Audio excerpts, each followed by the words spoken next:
Salut les amis, j'espère que vous allez très bien. Je vous reviens aujourd'hui avec une nouvelle recette. Je vous emmène au Pakistan avec le Shami Kebab. C'est une recette de kebab à base de poulet et on va préparer ensemble la sauce qui va avec. C'est une sauce raïta à base de yaourt nature. Donc pour les ingrédients, on aura besoin de 270 g de blanc de poulet que j'ai haché, 140 g de pommes de terre que j'ai bouilli et écrasé, un petit oignon moulu, de la coriandre hachée, de la farine. Et pour les épices, on aura besoin d'une cuillère à café de garam masala. Donc si vous pouvez trouver cette épice dans les épiceries turques ou sur indiennes ou sur internet, tant mieux. Sinon, vous pouvez la préparer avec les épices que vous avez à la maison, comme vous voyez à gauche. Donc si il vous manque un épice ou deux, ce n'est pas grave. On aura besoin aussi d'un tout petit peu de piment rouge, du sel et de l'ail en poudre. Donc, vous trouverez bien sûr la liste des ingrédients en barre d'informations ainsi que les ingrédients nécessaires pour préparer le garam masala.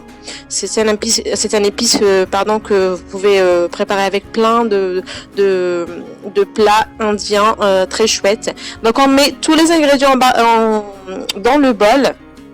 Et on va commencer à travailler la pâte tout en rajoutant la farine petit à petit jusqu'à ce que le mélange ne colle plus aux doigts. Donc voilà, vous trouverez, quand j'ai dit, je répète, les ingrédients en barre d'informations. Et voilà, donc on va travailler notre shami jusqu'à ce qu'il ne colle plus aux doigts. Ensuite, on va former des boules d'environ 80 grammes. Et on va venir les aplatir, quand vous voyez comme ça, avec nos doigts.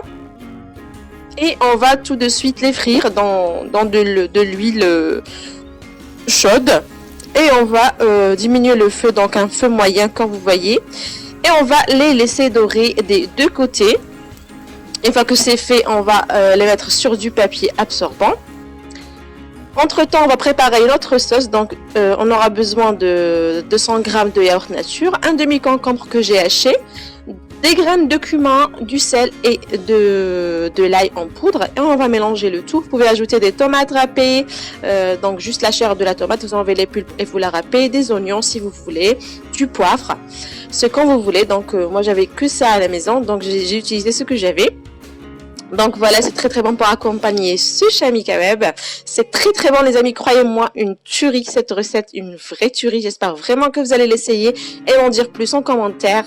N'hésitez pas à vous abonner si ce n'est toujours pas le cas, à liker, à partager la vidéo avec vos amis et à m'en dire plus en commentaire. J'attends vos retours, c'est très très bon, ça plaît aux grands comme aux petits. Donc voilà les amis, c'est tout pour la recette d'aujourd'hui. J'espère que ça vous a plu. Et donc, je vous dis à la prochaine sur lovecooking.com. Au revoir!